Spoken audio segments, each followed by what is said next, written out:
নমস্কার বন্ধুরা, আজকে আমি কথা বলবো বাইরের রাজ্যে মমতা ব্যানার্জির অর্থাৎ আমাদের মুখ্যমন্ত্রী মমতা ব্যানার্জির কতটা প্রভাব রয়েছে, বিশেষ করে মুসলমানদের মধ্যে।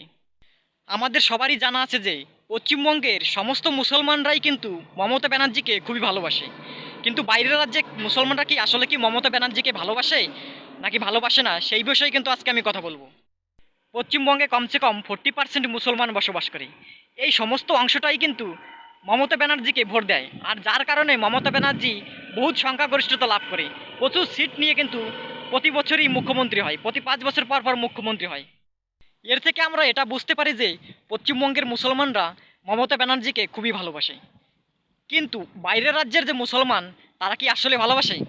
অবশ্যই ভালোবাসে। আপনি ঠিকই ধরেছেন, বাইরের রাজ্যের যে সমস্ত মুসলমানরা আছে তারাও কিন্তু মমতা ব্যানার্জিকে সাপোর্ট করে। আমি ইউপিতে এসে দেখতে পেলাম যে সমস্ত মুসলমানরা মমতা ব্যানার্জির খুবই বড় ভক্ত, খুবই বড় ফ্যান। যখন আমি বিহারে ছিলাম সেখানেও কিন্তু জানতে পেরেছি সমস্ত মুসলমানরাই কিন্তু মমতা ব্যানার্জিকে খুবই ভালোবাসে।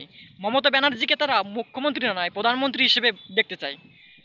শুধু ইউপি বা বিহার নয়, ভারতবর্ষের যে কোনো রাজ্যে গিয়ে আপনি মুসলমানদের বলবেন যে আমি তৃণমূল বা মমতা ব্যানার্জিকে ভোট দিই, তাহলে কিন্তু সে আপনাকে ভগবানের সহিত দেখবে।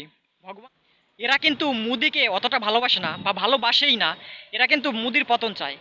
অ্যাকচুয়ালি মোদি আছে বলেই কিন্তু আমরা ভারতবর্ষে এখনও সুরক্ষিত। দেখুন, আমাদের চারিপাশে শুধু কিন্তু শত্রু দেশ, পাকিস্তান, চীন, সবই কিন্তু শত্রু দেশ। একমাত্র মোদি সরকার আছে বলেই কিন্তু আজ আমরা টিকে আছি।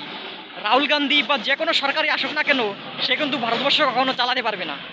ভারতবর্ষের সমস্ত মুসলমানরাই কিন্তু সংগঠিত, কিন্তু ভারতবর্ষের সমস্ত হিন্দু সংগঠিত নয়। তো চলো আমাদের সবাই সংগঠিত হতে হবে।